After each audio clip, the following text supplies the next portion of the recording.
Hi, welcome to the Neshamos Podcast. We at Neshamos are on a mission to promote mental and emotional health within our community.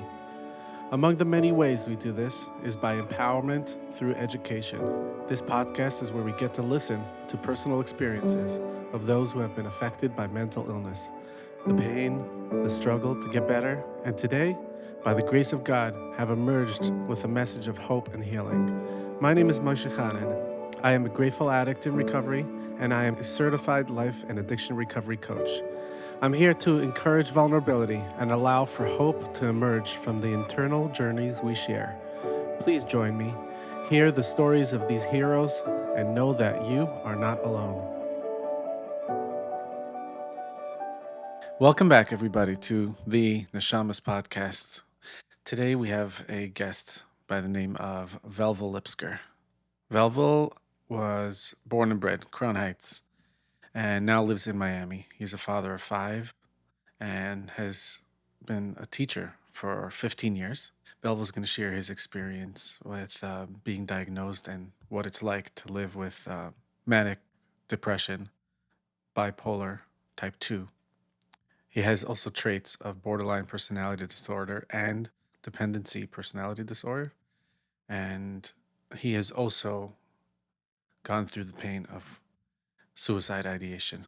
And thank God he's here to say the story so that he can share with others what it's like, what happened, and what he does today to maintain a healthy, emotionally balanced life. So, with that, welcome, Velvel. Thank you, Maishi. Thanks for the opportunity. I was inspired to do this after listening to the other podcasts, and I saw, when the Neshamos had their first event in Crown Heights, and I was really touched in a very, very personal way, and it was really very special to me that somebody's getting up and doing something, like the Mishnah says, Suicidal Ideation is very, very, it really touched me more than anything. I just felt so warm. So I'm here. That's such a gift for me to hear that. I remember how difficult it was until I actually did it. I mean, once I was up there, God took me and did whatever it is that He needed to do through me. But until then, I was very, very nervous. And to hear a statement like that, and for us to be sitting here, is truly, truly a gift. Vel, can you bring us into childhood, what it was like, and just give us a picture? Picture that came back to me recently, and I don't know why I'm starting in the middle, but I remember in camp. It was my second year in camp. This is a guy from Montreal, 1992, summer of 92. And it was already my second summer in camp. And I remember having this feeling that I don't know what's going on. Everybody knows what's going on, but I'm always like, I'm asking my bunkmates, like, oh, what's happening now? Just like the world is just going on and I'm somehow outside of it and everything is happening and I'm not really clued in. It's like I'm getting like snippets, and that's a very, very strong memory. And I had that a lot. I guess I lived in my head a lot. Mm-hmm. That's true. I think that pretty much described. I was very, very sociable. I had a very easy time in school. I got straight A's till 8th grade. Actually, I got every year. I went to Altair. They used to give out at the end of the year like the big certificates and little certificates. So every year I got the big certificate. It was just a given. 7th grade, my teacher, he's the first one to give me a small certificate, and I complained to him. And I look back, he was one of my favorite teachers, and I always said that. And he kind of put me in place a little. And at the time, it stung, but it felt good because I knew that what he gave me, I really deserved, not because he was afraid of, my reaction. From 8th grade, things just went.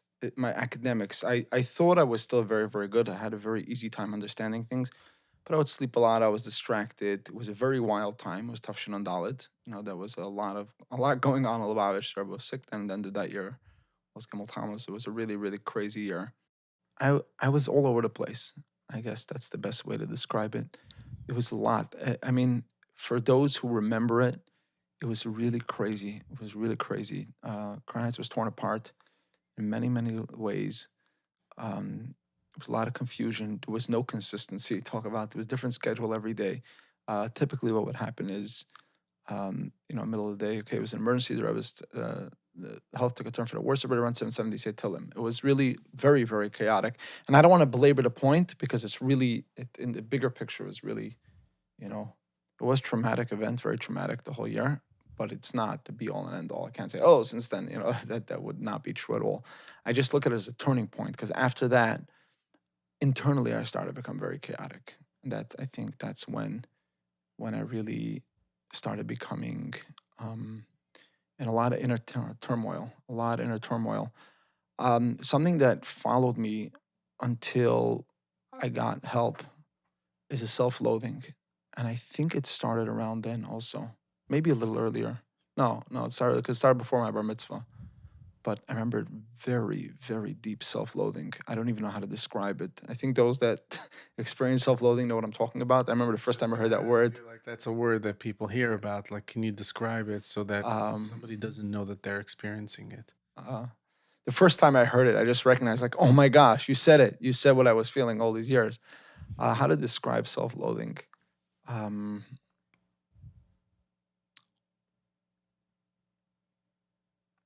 there's a number of elements to it. Number one is a feeling of never being good enough, and not that I can't please others, but I can't please myself. The deeper feeling is I'm never going to be good enough because I know I just don't make the cut.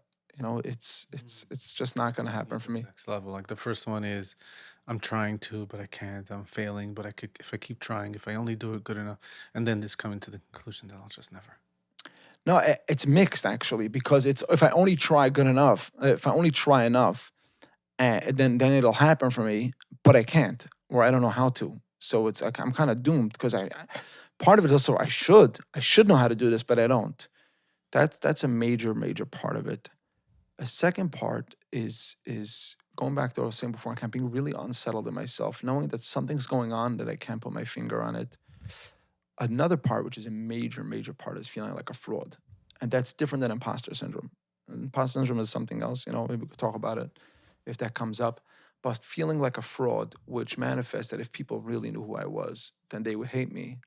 I guess the way I hate me.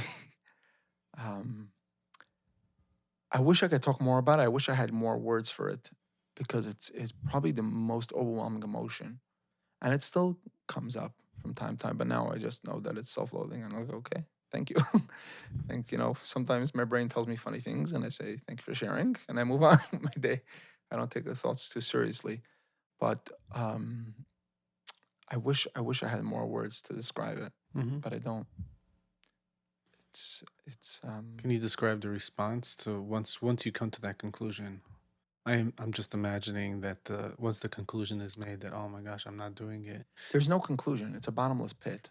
There is no conclusion. It's just a state of hatred, and then What I'm saying, I'm referring to the pain that happens as a result. yeah, there's no, it's a bottomless pit. There's no conclusion. It's just a state of being. I'm always living in this pain, in this state of self-loathing, and it's just my disposition. I'm 6 feet tall. I have blue-green eyes. I mean, I have brown-green eyes. I have hazel eyes. I have dirty blonde hair, and I hate myself. It's just a state of being. There's no like if then. There's none of that. It just Wow. is. It's just a horrible, dark place to live in. It's just like I guess living in a rat hole. I feel you. I'm just, I'm just feeling compassion. So, can you tell me about? I pulled you back, or Yeah. you said that after 1994, that's when things started really spiraling. They didn't spiral. They went slowly. But if I look back and say that's when the chaos started, then that's when the chaos started. The, at that age, in school, kids start doing different things. To use the terminology we used at that time is, the Chassidische guys and Achsidische guys, the other guys are doing this, guys doing that. I had, two boys in my class who started smoking on Shabbos. Um, different things started happening, and I wanted everybody to like me. So it was really part of all the groups kind of being confused. We also started late night Farbrengens then. For me, it was a nice time, especially it was the best of times, it was the worst of times. It was crazy. I don't think it was much crazier than anybody else at that age. I think most ninth graders, 10th graders are going through that. What did happen is that in summer of '95 is when I really started drinking very heavily, um, and it was never a problem for me. 15? I was 15 then, yeah. Um, I'm trying to remember if I got drunk Simchas Torah of Tafshin Hey, or may have not. It was never a problem. The drinking, it was just something I did, and it wasn't. Wish I could tell you it was for escape, or it wasn't. It was just I just started drinking.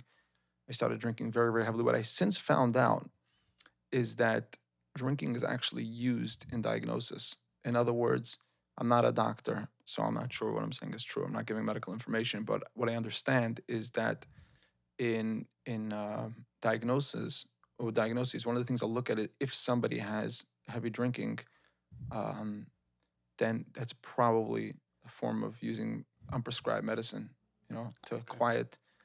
That, Is that it self-medicating? yeah, self-medicating, self-soothing. Yeah. Um, one of the things that happened when I drank is that I got very depressed and would get very very serious and introspective, and I thought somehow I was being Zeicha to Gilil or something. I don't know. I saw the world in a different way. I remember telling the first time that I went to therapist, which that was like when things really took a turn. I'd love to hear how that Yeah, happened, but yeah. So I'm going to jump back to it, but I remember telling him that I feel things more deeply than most people do, and that especially happened when I was drunk. I feel things more deeply. I experience life. I'm more artistic, more musical. Um, uh, it's probably true. I do experience things on a much more sensitive level. I don't say that in a positive way, but that's when it started in camp, really, and it continued, um, and it just was. I never got wild. I never did anything I regretted. I just did it. I would drink a lot more than most other guys my age. Um, so that's a major thing that happened in summer of '95. Um, did you ever look at yourself and question nope, what you're doing, why you're doing it? nope, Okay. nope. It wasn't like I said. I actually never had a drinking problem ever. Even when I stopped, it wasn't because I had a problem. It's because I said I was already a later part of my journey, and I realized that it wasn't. I had said something at a Farbrengen that I wouldn't have said to somebody. I said something very private. Really jumping ahead now, but I I got sick. I would vomit. I would black out. I woke up in somebody else's house once. The only thought that came to my mind is my mother's gonna kill me when I get home. It was never a problem. I just did it. I just did it. I look at that now and I say that that's not normal. Most people don't do that. Most 15-year-olds or 16-year-olds are not waking up in other people's houses morning after.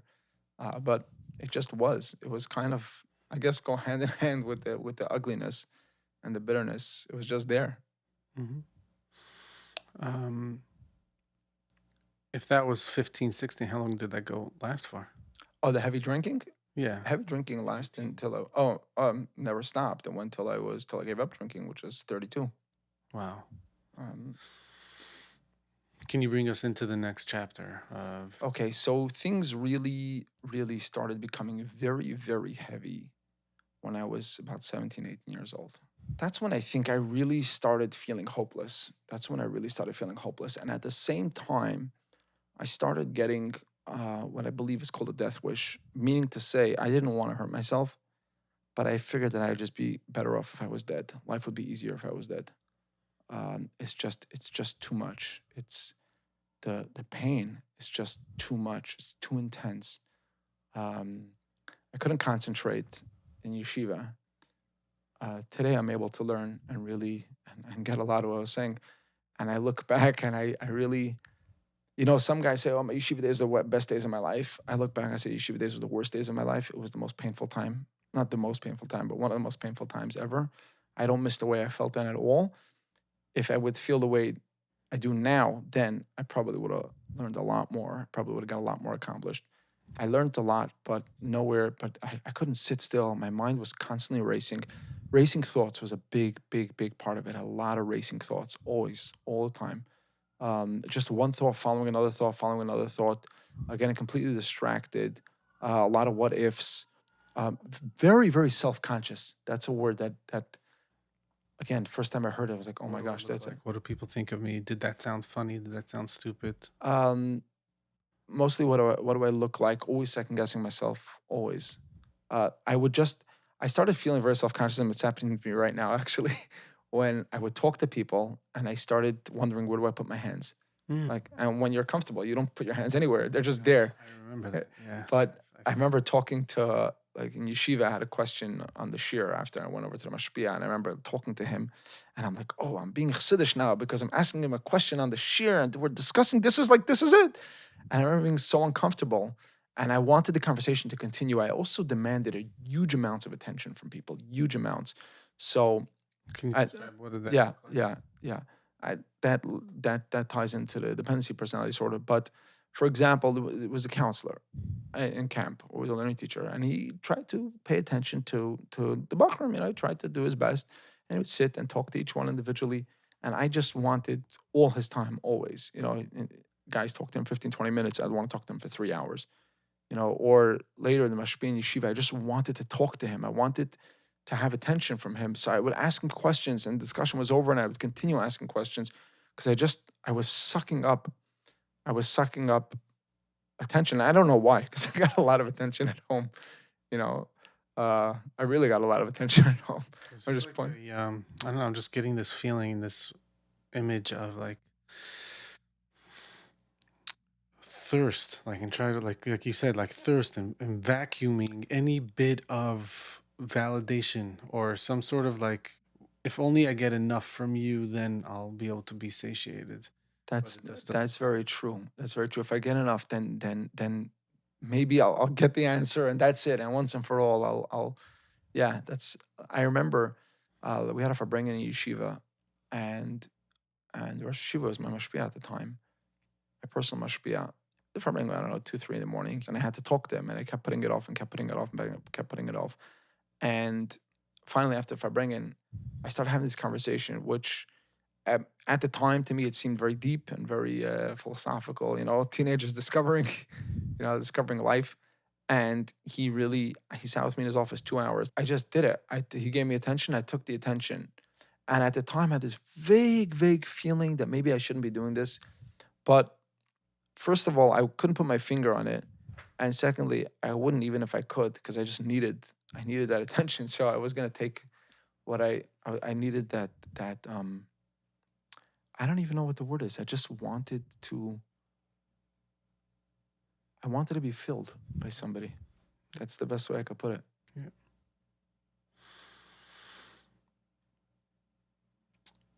Those are the ages of 15, 16. 15, 16, 17, 18, 19, 20. Oh, so I started saying that when I was like 17, that's when I started really feeling like life is too much, and it's always going to be this way. It's always going to be this way. I didn't feel hopeless. I felt hopeless. I remember asking people like, "What does pneumius mean? What does pneumius mean?" Because I always felt very disconnected from myself. I felt like I was doing all the right things, but like I said, I felt like a total fraud. Um, like I said, If only you get the answer. yeah, then it wasn't just. It's funny because today, if you ask me that question, not pneumius is a holy Chassidish word, but what is not being disconnected from yourself? I don't even know how I can put words around it. Not being disconnected from yourself just means you're doing what you're doing. You're not doing what you're not. I don't even know how to answer that. And a lot of people looked at me like weird. And I thought, oh, you probably also don't know. That's why. And the truth is, like, if somebody is not disconnected from themselves, they can't really relate to somebody who is. And they really don't talk the same language. I was like doing all the actions, but I wasn't there in anything. In anything. When I was doing the right thing or, but learning, same Rambam, going, whatever I was doing, I just felt not there. I felt like I was always observing myself, always like outside my body. Um, That's taking up literally like 80% of your brain capacity. yeah, Impossible to be learning and concentrating yeah, at that capacity. yeah, yeah. And it's exhausting. Yeah, it was very exhausting, very, very exhausting. So what were you gonna do about that? Nothing. Like I said, it was just a state of being. I just resigned myself to this the way it's gonna be. Um, what's very funny is two things. Number one is that I never took up smoking. It's really laughable to me today. But I never took up smoking because I said, "Oh, if I smoke, I'm gonna become addicted to smoking. I don't want to be there because I'm an addict. I have addictive personality. I don't want to be addicted to anything." Never occurred to me that maybe I was addicted to drinking. That thought did not cross my mind for a second. Like I said, it wasn't a problem. I just drank vast amounts. Um, in my mind, only losers didn't. All the good guys, all the good chevre also drank a lot. So that's the people I surrounded myself with. When I surround me, I think everybody's doing it. Yeah, the people I hang around, they're all doing it. That's true. Um, so so the self-loathing, the hopelessness, the disassociation was just the drinking. It just all that what was every day. I didn't do anything about it. I didn't plan to do anything about it.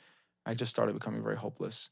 Like I said, I just thought I would be better if I was at. Oh, the other thing, number one, never take up smoking.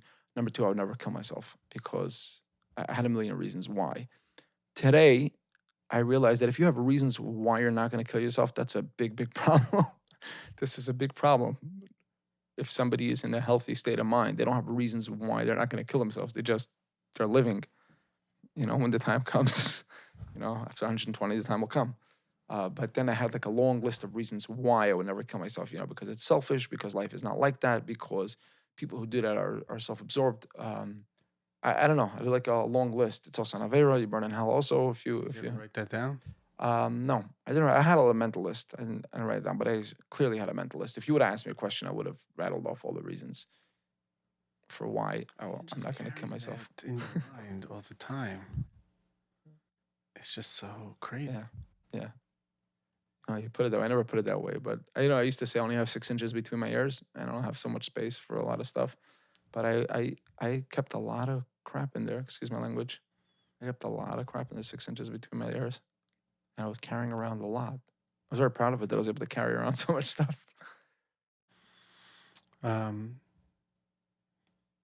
Did anybody notice anything? I asked myself that question recently. First of all, I don't know because most people won't say anything. A lot of people are oblivious. I did speak recently, about a year ago, to somebody that I was close with in yeshiva. And I had a reason, and I told him, this is what I was going through. And he was shocked out of his mind. He said, Velvel, you were always like the epitome of a well-grounded bacher. Like the saying Chassidish, but with it, he's like, that was you. You were 2 feet firmly planted on the ground. He said, I had no idea that this was going on inside you. He was completely shocked. So does that mean that there was a whole other engine running, which was, don't you dare let anybody know what's going on in your head? That's for sure. Nobody, it was part of feeling like if anybody knew, but no way. You never tell anybody that. What's very funny is that later when I did go for help, so one of the things that came up on the psychiatric evaluation was that she have a suicide contract. And at the time when I read it the first time today, I understand that means that if I'm feeling suicidal, I should tell somebody. And there's a series of questions that somebody would ask me. But at the time, I was like, if I'm feeling suicidal, you think I'm going to tell you? Like, it's my deepest secret. I'm not going to tell anybody that. I later discovered, when you walk into a place, they'll ask you, or my therapist asked me, you think I'm hurting yourself? And I either say yes or no. Usually the answer is no, thank God. I say, yeah, I felt it, recently. And I'm telling them, we'll talk about it. We'll, okay, we'll let you to that. What can we do? But at the time, I was like, oh, no, it's a deep, dark secret. You never tell anybody that because what? I don't know, because then they'll kill me. I guess because then anybody's going to find out what's really going on. Then I'm going to be found out. Right.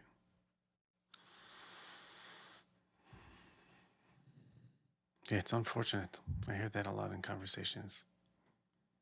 This fear of being found out. Yeah. Because I am something blank, and if I'm found out as being blank, then that would be the most painful experience I can possibly. I can't even imagine. I would explode. I would just explode if I was found out. I don't even know. I would just cease to exist. It's not even like. And look at what you're doing right now. Isn't this incredible? It's funny. It's actually funny. I mean, it's funny in the sense like.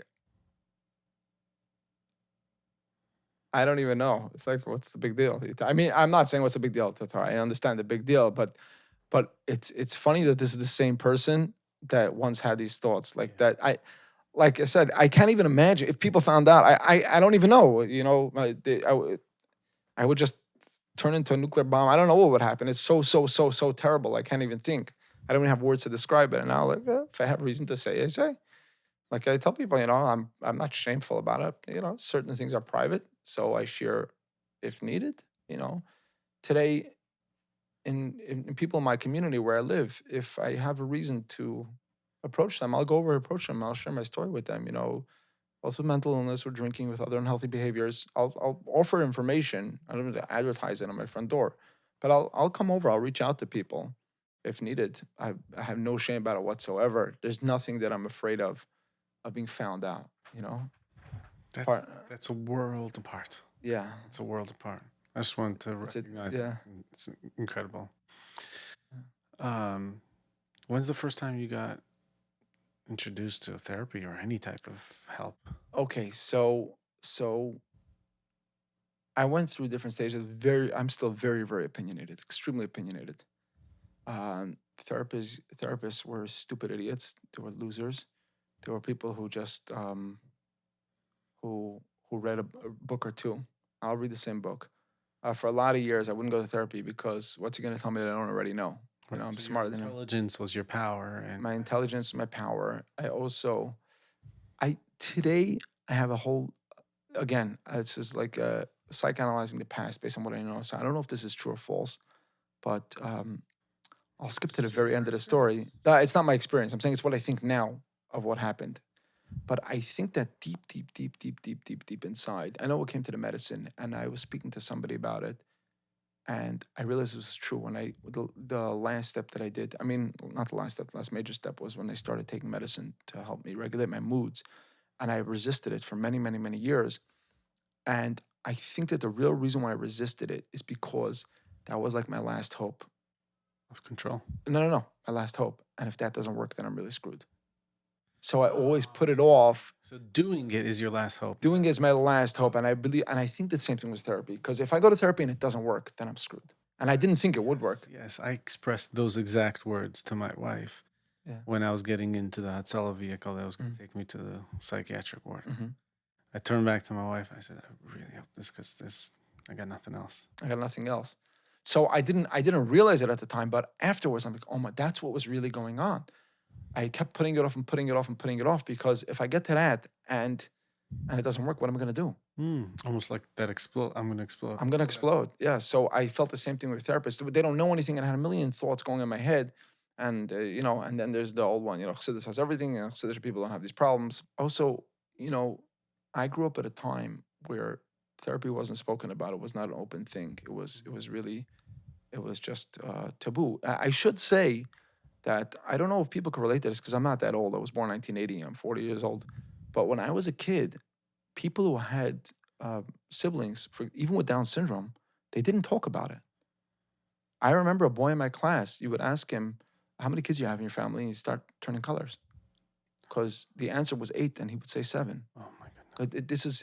It's not that long ago, but it was really a different age. They just avoid the question. We didn't talk about it. We didn't let them out of the house. This is really not that long ago. So it was really, really like that. So therapy and medicine was just it was not happening.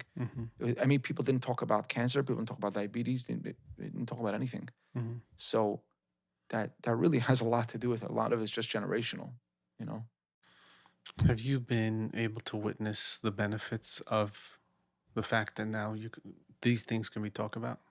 Well, the benefit I see is like this because for me, when I had to go, Not in theory, but no, what no, you've no, actually practice. witnessed. Yeah, yeah. Yes, thank you very Okay. much. Yes, yes, yes. No, for me, it didn't make a difference because when I had to go, I didn't go before I had to go, and when I had to go, I had to go. Say it was the last resort. Well, I arrived at the last resort, so I went. For me today, when in my capacity as a teacher, I'm in touch with other people, and when I suggest to them, I say, "Look, I went to therapy, and I think you should too." They're not so averse to the idea. Like people do it today. It doesn't sound so crazy. It's like, oh, you think I'm crazy because you're suggesting therapy? You think I'm that bad? People don't have that reaction anymore. Wow. Sometimes people do, but it's an option that's available. Got it. Thanks for pointing that out.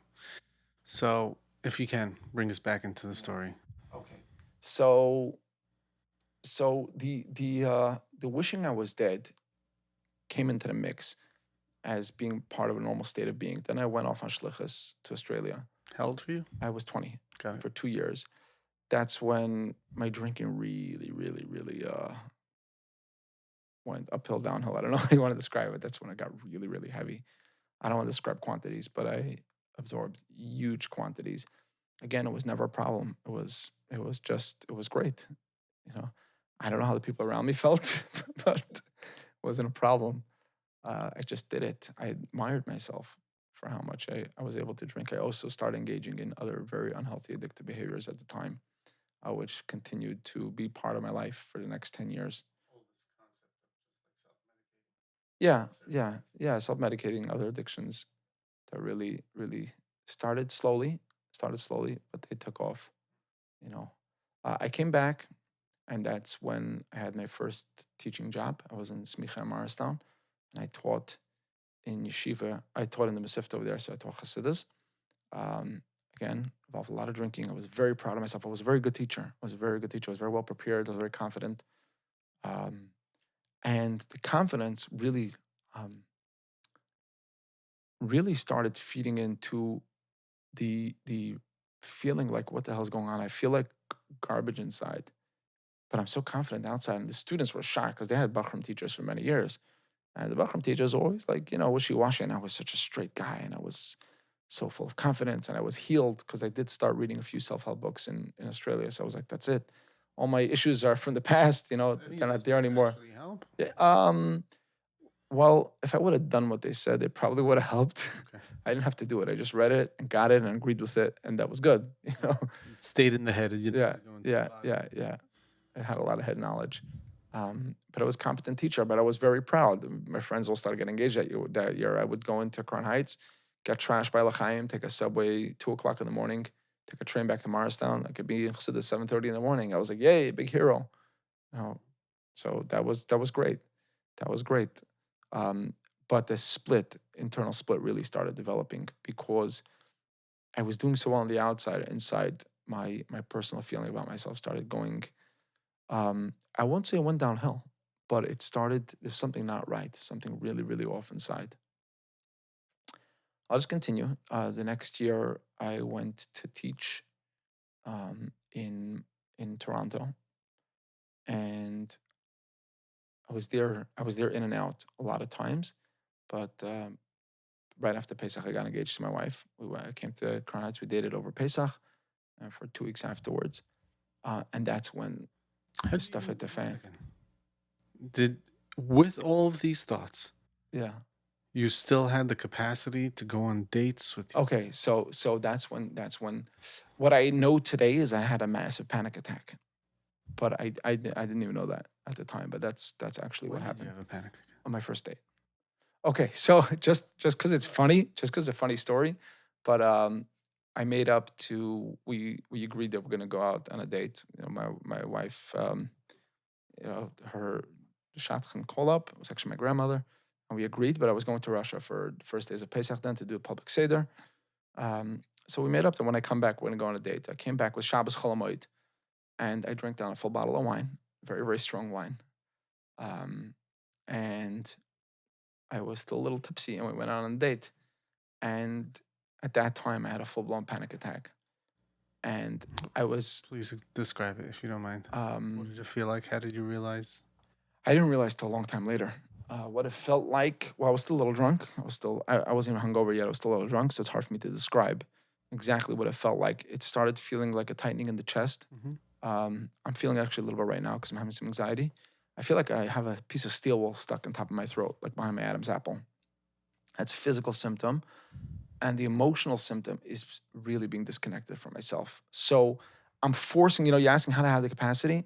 And this is my doing and my undoing. I just force myself through it, and I force myself to say the right things. My undoing is because then I become more disconnected from myself because I'm doing something which I'm really not in, but I'm doing all the right moves, saying all the right things. But that's the internal split is becoming bigger and bigger and bigger because I don't feel up to it, but I'm doing it. The dating was very, very chaotic. It was very chaotic. Um, Is that like a description of disassociation, where you're literally is that? yeah, yeah, yeah, yeah. I don't know if that's the clinical Oh, term, okay. I was but just wondering. no, I don't know. But I think it is. But I just force myself through it. Uh, but there were things that I couldn't answer. So while I was dating, I had somebody a relative of mine, I would later took chassan class with him, and he guided me a lot. He was a very, very positive influence in my life. And at some point, we were talking and talking. I was philosophizing and asking crazy questions and going just going in circles. And I don't even know how to describe it. Just total mind games on myself. And he's talking to me, trying to talk me through it. And one time, I telephone, he says, "Velvel, are you in touch with your feelings?" And my reaction was, "Oh my gosh, you too? You're also into that psychobabble?" Now, I thought that being in touch with your feelings was psychobabble. I thought it was like, Rashi writes sometimes on Chumash, Mikros Inle Pirush, that this actually has no meaning. That are you in touch with your feelings is not an actual real question. It's just some kind of psychobabble out of a book. I didn't understand the question. I simply did not understand the question. What did you think his question was? I had no idea. I had no idea. What does that mean to be in touch with your feelings? I simply had no idea what that meant. I thought it was like some kind of cutesy thing you say, which has no meaning. Now, you ask me today, are you in touch with my feelings? The answer is either, yes, I'm in touch with my feelings. Here's what I'm feeling happy, sad. Or, no, I'm not in touch with my feelings right now. I'm not sure how I'm feeling. I understand the question. Those times you're probably in survival mode or Whatever it is, whatever the reason or whatever I'm feeling. I could tell you I'm not feeling in touch with my feelings right now because I'm whatever it is, or I don't know why, but this is, I know what's going on. I have I have an internal meter and I could see where I'm holding. Best case scenario is I'm touching my feelings and I'm feeling very happy right now. I'm very calm. That's best case scenario. Worst case scenario is I'm not in touch with my feelings and I have no idea why. Mm-hmm. But it's a very important question to me today. When he asked me that, I had no clue what he was talking about. I thought he was literally repeating psychobabble, from pop psychology, which what do they know anyway, like I said before. But I did get engaged. Actually, my sister, she just told me, "Oh, just take the plunge. She's the right one for you." She pushed me, and I did it. And the chaos didn't end. It was emotional roller coaster for me, emotional roller coaster for my wife. She had no clue what was going on. She couldn't understand it. So while you were engaged before you got married, it was the first time you ever went to a therapist? No. I didn't go to any therapist. Oh, okay. I just kept plowing right through this. Like I said, it's my undoing and my doing. It also saved my life. But I just kept plowing through it. That's something that I got from home. Just keep going, keep going, keep going. Just no matter how tough things get, just keep going. The undoing is because my second therapist was the one who told me, "Velvel, you have a high tolerance for pain." And I was like, "Yeah." He said, "No, that's not a good thing. That's a bad thing because you will not seek help until you're almost dying." Yeah. Our Yeah. internal, in my mind, it sounded good. Like our internal emotional organs are deteriorating, Yeah. but our outside, we have like a good polished, Oh, that's a very nice way of putting it. you know, I'm functioning fine. I'm functioning fine on the outside, but in the inside, there's actual deterioration happening. Yeah. Like I have cancer and I don't know it because I don't feel. Did that get you into marriage? You ended up getting married? No. So I had another attack right after my wedding. I used to constantly clear my throat, and I still do. Whenever I clear my throat, my wife's like, "Oh my gosh, Val, what's going on?" Because it's a physical symptom of anxiety. Mm-hmm. When we got married, it was just I had a total attack. I just completely melted down. The night. I was just crying. No, not the night of the wedding. Like, for example, talking about disassociation, I barely remember my wedding. I really barely. The whole thing's like a haze.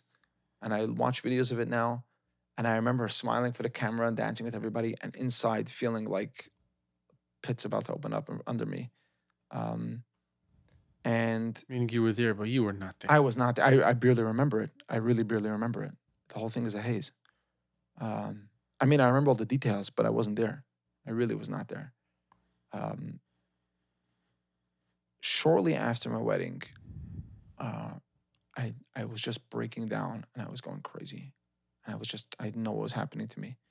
So I went over to one of the rabbanim in the community and I said, and I called, like I said, my relative was my chassan teacher. I told him this is not happening.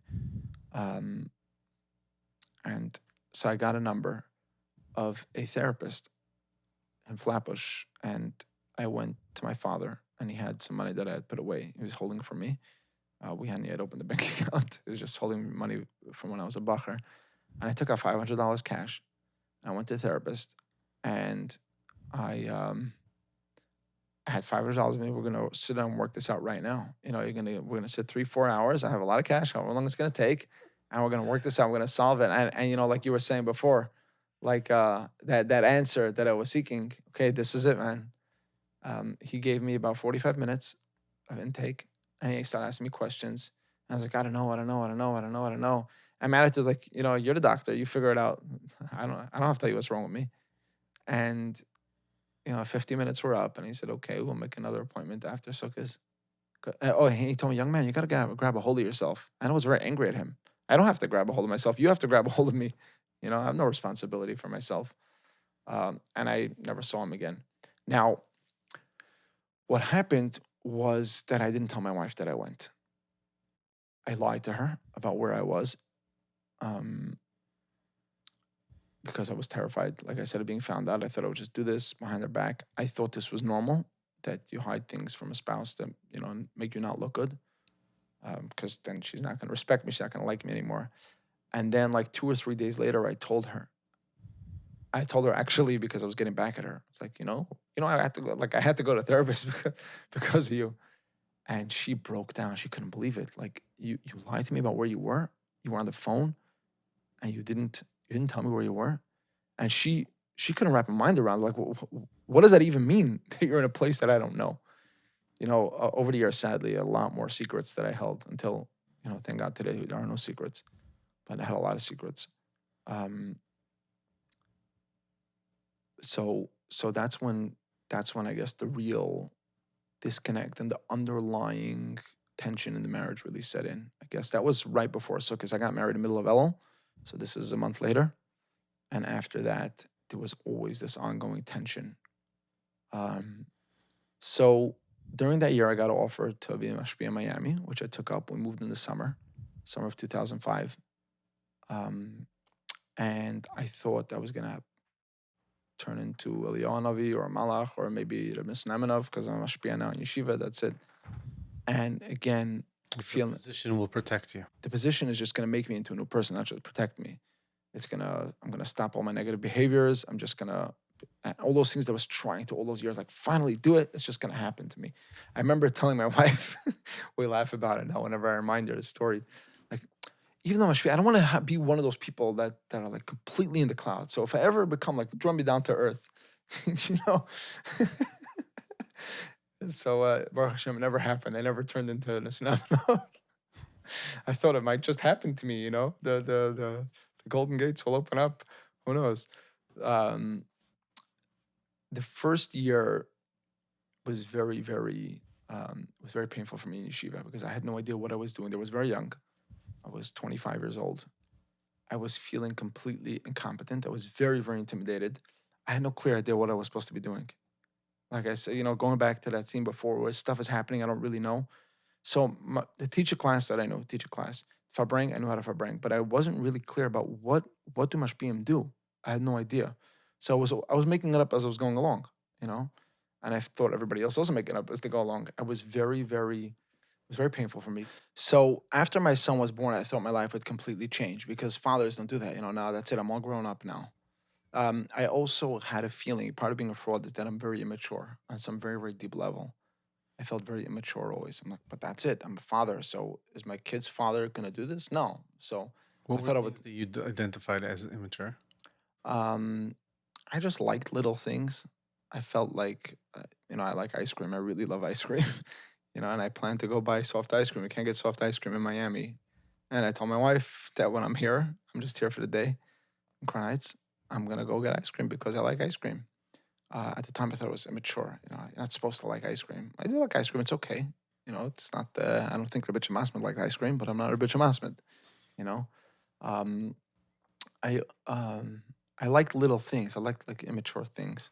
Okay. I think I also felt I had a very mature taste. I also like fine wine and museums. I'm perfect. I like everything.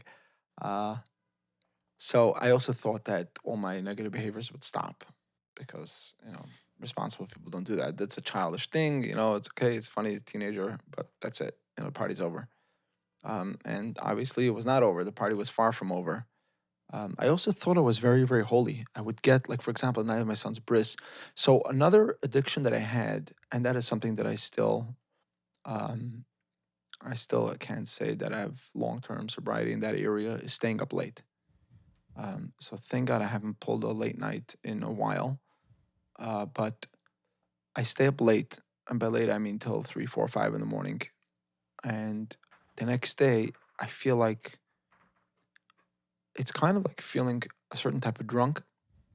I wouldn't say without the headache, because it's with the headache, a lot of big headaches, but it's kind of like just enlightened. Like I cry very easily when I'm overtired. I feel very emotional. I feel like I'm in a higher spiritual state. So when, for example, by my son's bris, which I stayed up all night the night before because that's the minhag in the Wachnacht, and by the bris, I thought like maybe I'm gonna seal it. Not I'm gonna seal the honor, but like the spirituality of the bris. Do you understand?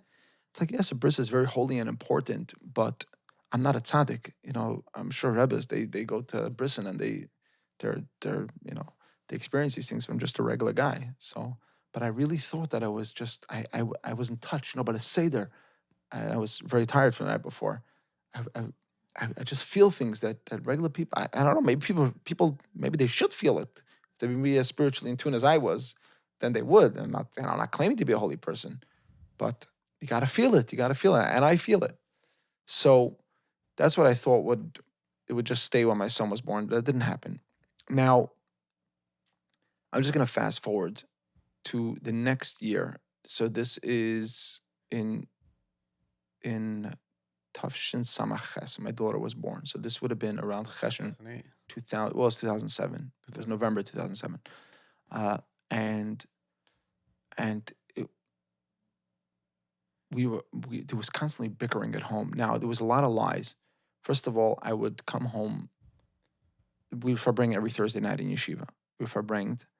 If Farbrengens would typically go till 1, 2 in the morning, I'd get home 3 or 4 because I was busy doing other stuff. The next day, my wife would ask me how's Farbrengen go. Like, oh, it was great. There were 30 guys there. There were 2 guys there.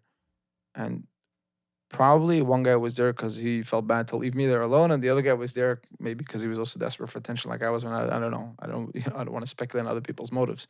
But I'm not going to look good like 2 guys by Farbrengen. Now, today, I believe Farbrengen's going good. So it can go till 11:30, maybe even 12 o'clock, on a late night. That's what normal people do. They go to sleep because sleep is important. But, and then every single Friday, we got into a massive, massive fight at home. And my wife said, maybe because you're tired and hungover. I'm like, no, what are you talking about? What's the connection? It's just like a pure coinkydink, that it happened on the same day. And every Friday I would be out to prove that, no, it's not because of that. And about 2% of the time I was successful. And the 2% rule says that the other 98% is an exception. The 2%, the 2 times that I did it proves I can do it. The other 98 times it didn't work because it happened to not work. I know math doesn't exactly work that way, but it really, like I tell people now, it made sense at the time. So it was just getting worse and worse and worse, and the tension. And so we decided we're going to go for a session of marriage counseling. So we went to a therapist. I got a name from somebody. So between the first therapist, that 150 minutes until this, you did nothing? Yeah, I did nothing. So we went to a therapist, and we had a conversation. We were trying to describe what was going on. It was mostly just blame, everybody blaming each other. And the therapist asked me to walk out a minute. I said, do you mind if I leave a minute? So I sat outside, and I'm going to do it, even though I was very upset and very angry. Like, what was that supposed to mean? My wife only told me this probably 3 or 4 years ago, what happened then when I left the room. The therapist told my wife that I think your husband has a serious personality disorder, and we're just going to waste our time here. Because if he doesn't get treated, he's a very nice guy and a very good guy, but this ain't going to go anywhere. So just let's just stop. Let's stop wasting everybody's time and money. So he told me this, that you got to tell him, because if I tell him, he's going to kill me. And he did not tell me. And the truth is, maybe he did. I don't even remember what happened the second half of that hour. But we went home, and I was like, that's it. We went to therapy. We're cured. We did it. We went to a therapist. One session. Yay. Our problems are over. Because that's what I thought happens at the time. And I thought like I deserve credit. You know what it means? You know, I come from a place where nobody goes to therapy and we don't even talk about it. And I went to therapy and I paid the money. Wow. You know, I know today this is not how it works. The therapy, you know, it's the work that happens between the therapy sessions. But we went and we had a feeling that we should really continue, but my wife was already in her 9th month then with my daughter. So we're like, oh, after the baby, we'll continue. You know, right now, let's put it on hold. And that was that. And then nothing happened. And then the end of that year, end of 2008. So it was, I could look up the date. I think it was May time. Things really deteriorated at home. It was a lot of pressure. You know, today I could look back and say it was a lot of pressure. It was 2 babies. There's a lot going on. But there were 2 suicides in my neighborhood on 2 Shabbosim in a row. I don't want to get descriptive, but like, I don't just mean my neighborhood. I mean on the block where I lived. And I was in the midst of a very, very strong negative spiral. And I really had the idea to end my life that Shabbos. It wasn't just, I had an actual plan. It wasn't just an idea. I had a plan, which I don't want to share. I don't think it's safe to do so. But it was very, very, very overwhelming. And I just kept putting it off and putting it off and putting it off. And that's where my tenacity, I guess, saved my life. And Matzah Shabbos, the feeling passed. And when the feeling passed, I had a very, very negative feeling because I knew I've had these feelings before, these strong, overwhelming feelings of wanting to die. This is the first time I actually had a plan. But I knew I was 28 years old at the time. I said, I'm 28. I got a long life ahead of me. These feelings are going to keep coming up and they're going to get stronger and stronger and stronger. And one of these times, I'm not going to make it through the day. If it's not this time, how many years can you keep fighting like this? I mean, you can't go on forever like this. And I knew that one of these times I'm going to lose. I'm really going to do it. And I'm going to die young. And that's terrible. I had 2 kids. And that's when I wish I could say it was the lowest point in my life. It wasn't. But in that way, it was the lowest point. That's when it was the lowest point in the sense that that's when I knew that this is serious. This is life-threatening. This is really life-threatening. And Baruch Hashem, I picked up the phone the next day. I think somebody picked up the phone even though it was a Sunday. That's when I remember, maybe Monday morning. And I made an appointment with that same therapist that I had met before. And You had met or the marriage therapist? No, the marriage, he wasn't a marriage counselor. He was just a therapist in the community. The first one was here in New York. This is Miami. I went back to him and I sat down with him and I told him the whole story. I told him everything that was going on in my life. I can't really say everything that I was aware of, because after I sobered up, I discovered a lot more stuff that was going on. But everything I knew at the time, I withheld nothing from him. He was the first person who asked me, "You feel like a fraud?" He was the one who gave me that sentence. I'm like, oh my gosh, yes. And then when I talked about the suicidal feelings, I said, well, everybody feels like that sometimes, right? And he looks at me, he says, no, not everybody feels like that. That's not normal, actually. Most people don't feel like that they were better off dead. And I really, really, really believe that everybody has those feelings occasionally. I really believe that. I really believe that. I don't know what else to tell you. To me today, that's insane.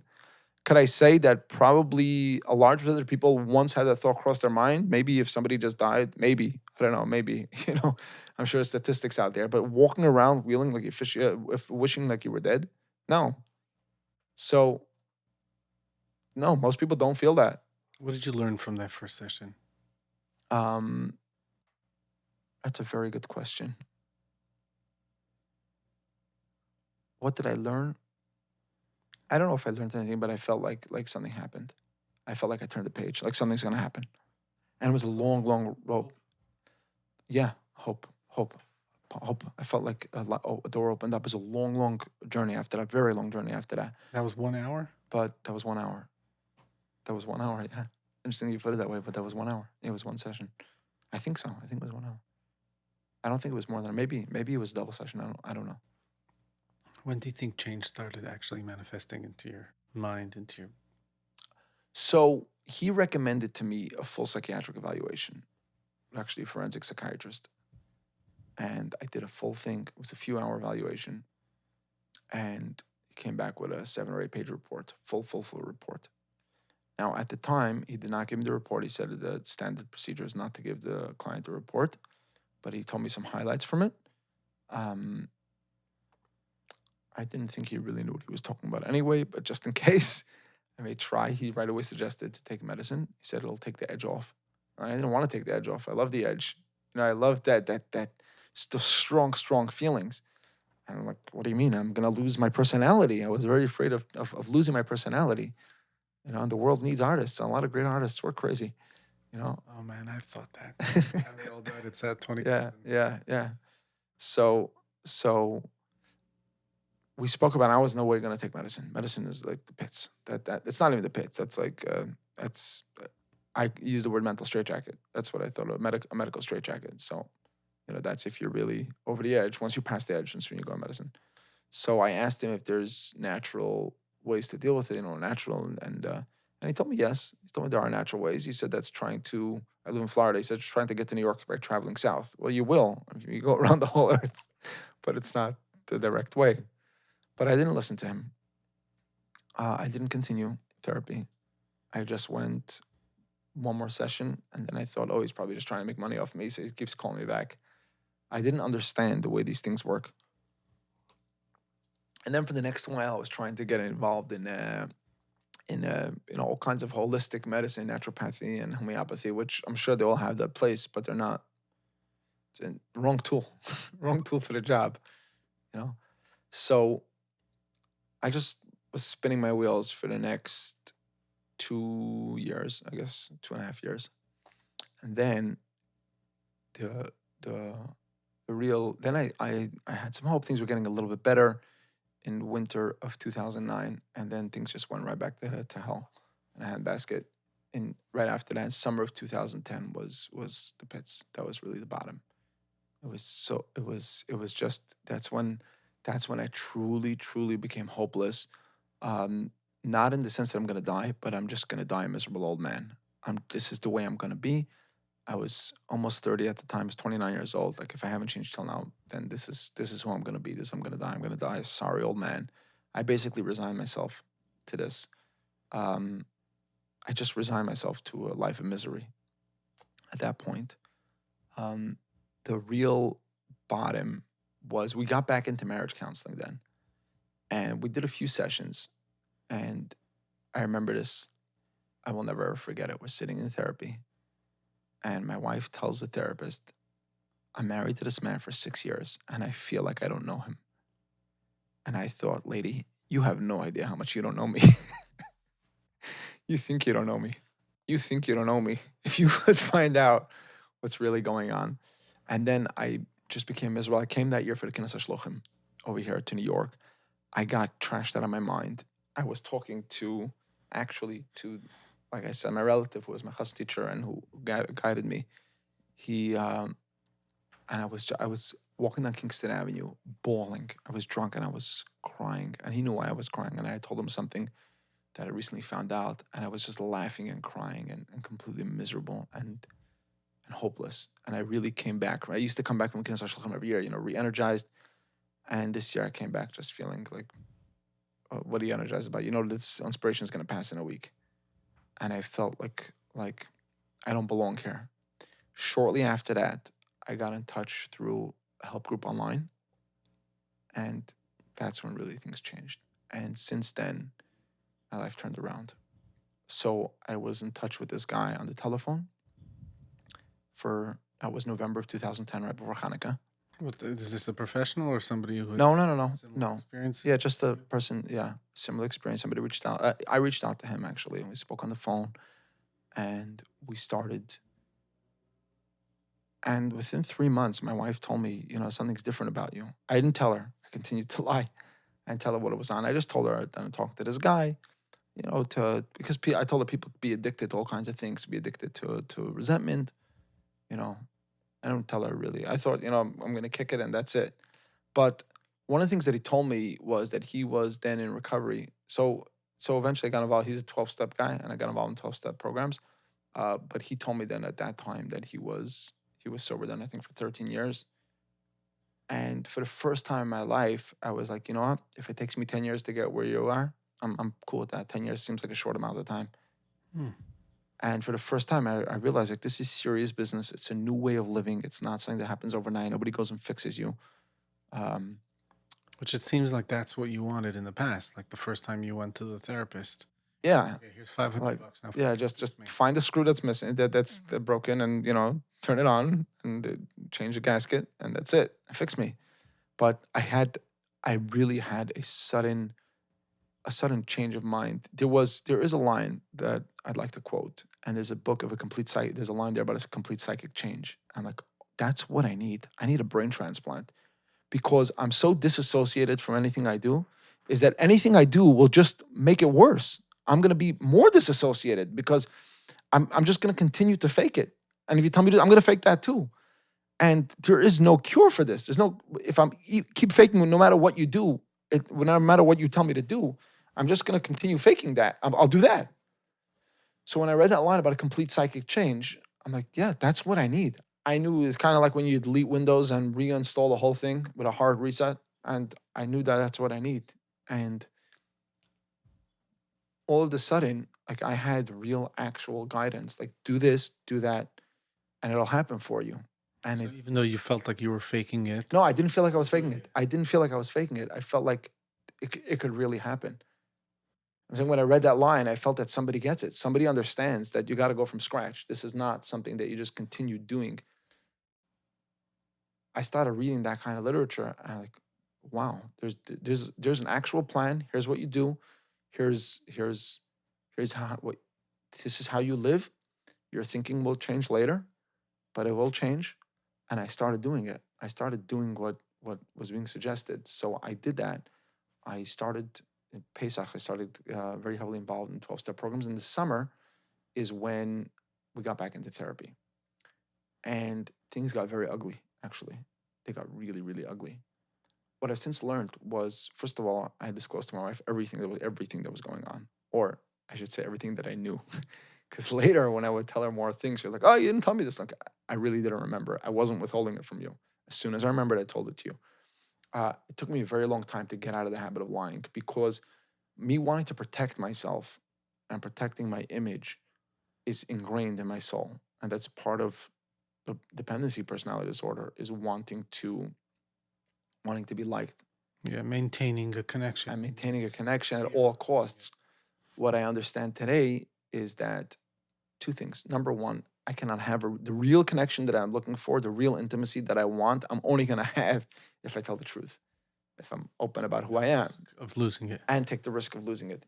So, first of all, to understand that if I'm not being honest, I'm not really having a connection. So, the very thing that I want, I'm not getting Hmm. if I say the truth, if I don't say the truth. The other thing is that, and this is really part of it, is I heard this from somebody once. I'd rather be hated for who I am than loved for who I'm not, which is something that's very, very difficult for me to. It's against my nature. And you talk about personality disorders, it really is against who I am, because it's not a developmental disorder, it's a personality disorder, which means that I see the world in a distorted way. But that's fine.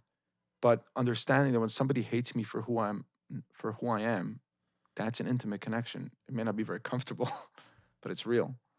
But if I'm putting up a persona and you love me, then it's kind of like that sucking in and sucking in and sucking in, but it doesn't satisfy because I know that the person you like is not even me. And that feeds that fear of being found out. So I started learning to tell the truth, and it was really difficult. And our marriage really went on the rocks for the first time. Actually, after I got sober, after we got into recovery, I think that the reason is because my wife started feeling safe to really think about what she's feeling. And also, I think she was testing the waters also. Like, who says I like you? Are you still going to be there for me? Or is it only a game? You know? And we both started getting very, very honest about how we feel, about what's going on. And we kind of had to tear, like myself, we had to tear the marriage down and start again from the beginning and start on a solid, solid bedrock of truth and honesty and openness. How old are your kids? This is summer of 2011. So my my oldest would have been 6 years old at the time. My youngest was he was my youngest. We just had a baby this year, Hashem. That's tough. But for a long time, the one above that is 9 years old. So he was just born. And actually, I disclosed to my wife about 3 weeks after he was born. So that was a very, very interesting time. It's a very interesting time. There was a lot going on. The most important thing that we learned in marriage counseling is not to blame each other. Easier And said than done. yeah, well, it was a skill. And the other thing that to connect with that is the skill of communicating. So an analogy that I like to say is people think that talking is something most people pick up, unless somebody has to go to speech therapy, but talking clearly is not a skill. It's something that you pick up. Human beings be around others, and most kids start talking 2, 3 years old, and they start talking. And I, for sure, confused talking and communicating. I thought they're the same thing. You talk to somebody. I learned that it's not at all that way. It's not at all that way. The other thing, which feeds into the dependency personality disorder, is as follows: one of the symptoms of borderline personality disorder is being extremely sensitive to other people's emotions. So if I walk into a room, I could sense where people are holding. Sometimes I'm wrong, often I'm not. So I'm very, very sensitive to, to use a buzzword, to vibes, people's vibes. And if somebody has negative vibes towards me, I can't handle that. That's ridiculous, because somebody has negative vibes towards me, they have negative vibes towards me, big deal.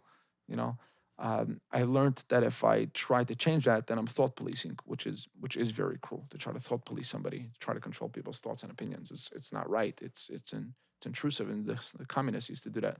I have no idea what you're talking about. A thought policing? Yeah. Well, I police your thoughts. I tell you what to think. I tell you what you must think.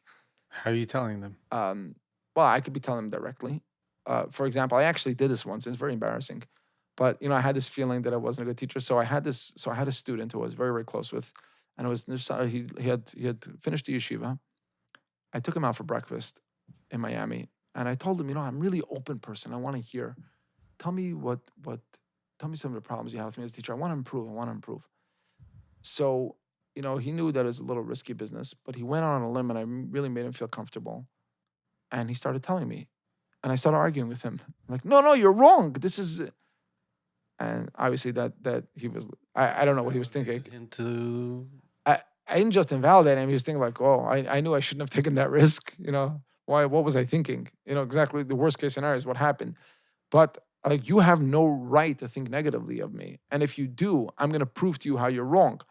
Now, what I since learned is that if somebody thinks I'm an idiot and I start arguing with them, they're not going to change their opinion of me. They're just going to think I'm a bigger idiot than they thought before. But me, so as strangers, I can do that. But when it comes to people close to me, to my spouse, to my coworkers, to my children, when I try to control their thoughts, then I'm being mean, because they live in my house. They don't have where to go. They can't just, that guy, we finished eating, we paid for breakfast, and we said we went our merry ways. And that was that. But people who have to live with me, and I don't let them be in a bad mood, I don't let them be pissed at me, that's cruel. If my daughter is very upset at me or whatever, for some reason, I owe it to her to give her space to cool off. To go to her room, cry, be upset about it. There's nothing wrong with that. But one of the things I learned today is to use those traits positively. So because I am very sensitive to people's vibrations, I can use it out positively. I could think, if somebody's in a bad mood, I could tap into it quicker than other people can. So I could reach out to them. Mm-hmm. Or I could not, if I'm not feeling very charitable. But I could. Or if somebody's feeling very happy, I could compliment them. I could be there for other people. I could use that for other people if I choose to. I certainly don't have to use it to make my own life miserable. Something that hit me very, very strong was my wife and I went to a retreat 2 years ago. It was a recovery retreat, and I was actually speaking. I was doing a speaker workshop over there, and somebody made a comment over there, and they said, I could see that your wife and you guys are not like, oh, easy-go-lucky, happy couple. We're both very strong-minded. And the fact that we have a solid, strong marriage today is due to a lot of hard work on both of our parts. It's a lot of hard work. It's something that we put a lot of time into, a lot of time and attention. There's a lot of habits that we started. So I know it sounds corny, but we make sure to have a date night every week. Every week. There's no ifs, ands, and buts. If it has to miss 1 week, then we have to make it up. And we talk. We have a check-in format that we use. If it's a very, very hot topic, we'll use a sharing format. We'll timed shares, no joke. I get to talk for 3, 4 minutes. My wife has to reflect. Then she gets to talk, and I get to talk. This And takes so much discipline. it takes a lot of discipline. Frequently, what will happen is that after 15, 20 minutes, the trust level will build very, very high.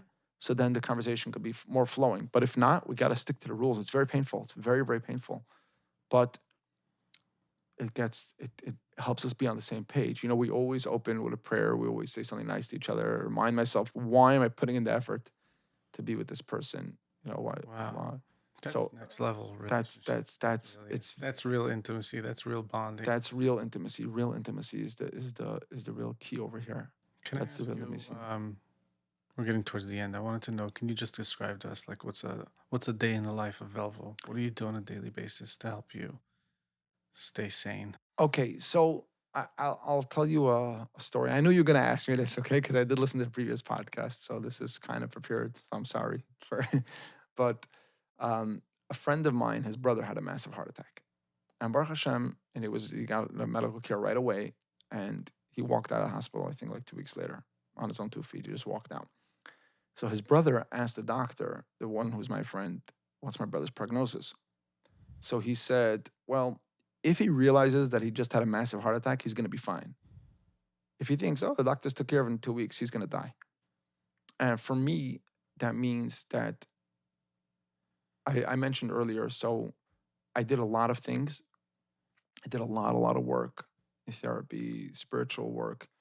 And about, I think it's 3 years now, 2 or 3 years, I don't remember, that I realized that I did everything and I think medicine will be helpful. So that was, and it's not the medicine, it's the understanding about who I am and what my strengths and weaknesses are. So, for example, I have a very hard time eating 3 meals a day and showering every day and going to sleep on time.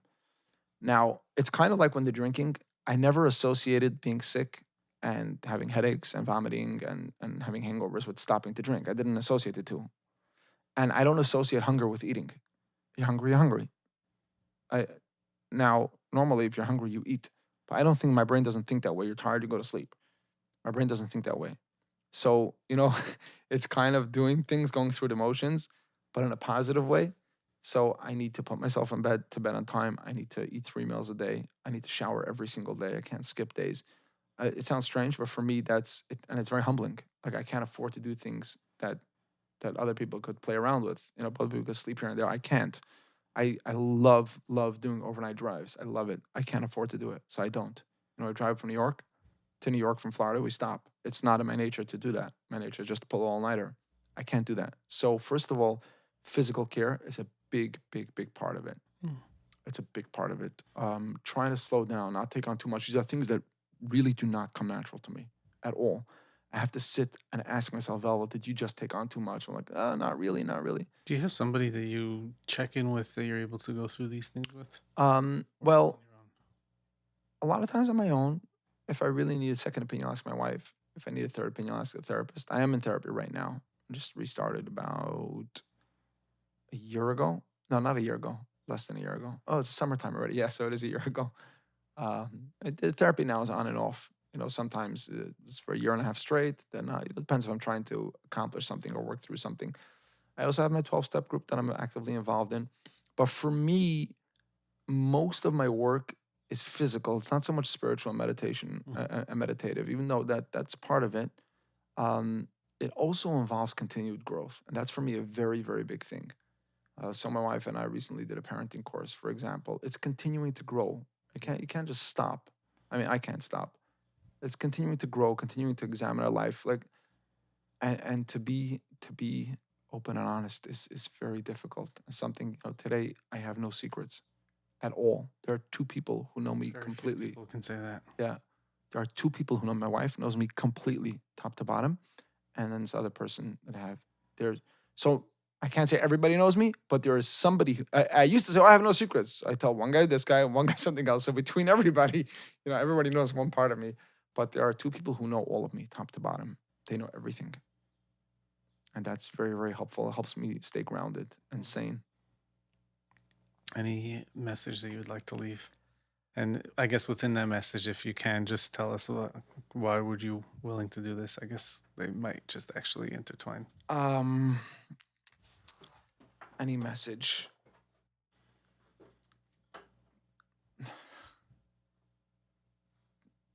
That Well, the first thing is that there's really, really, really hope. In my capacity as a mashpia, one of the things that really hurt me is when I see guys suffering needlessly. And it's very sad to say, but if somebody today dies from diabetes, that's tragic because there's insulin today. 100 years ago, there was some guy had diabetes, he was dead within a week. But for me today, to see guys suffering emotionally and mentally it's a tragedy. It's a tragedy because there's help out there. There's really, really, really help out there. And you don't need to feel this way. Like, I think what I thought that everybody lives this way, it is, I'm sure I'm not the only person who thought that. I'm sure that other people think that this is normal, that this is the way everybody does. I used to think that, for example, Shalom Bayis, you either get it or you don't get it, and I didn't get it. So tough luck on me. It's like, it's kind of like luck of the draw, And I learned that that's not true. These things are improvable. There's work that can be done. There's exercises you can do, and things will change. To use the language of Chassidus, the Alter Rebbe used in Tanya very often. Look at the Torah says, "Ukishe yisboinen b'chol hanal." He says, if you will meditate on the above, then this will be the result. Now, I don't know if he actually tried to do it, but he actually gives you a recipe. He says, try this recipe, and this is what you're going to get.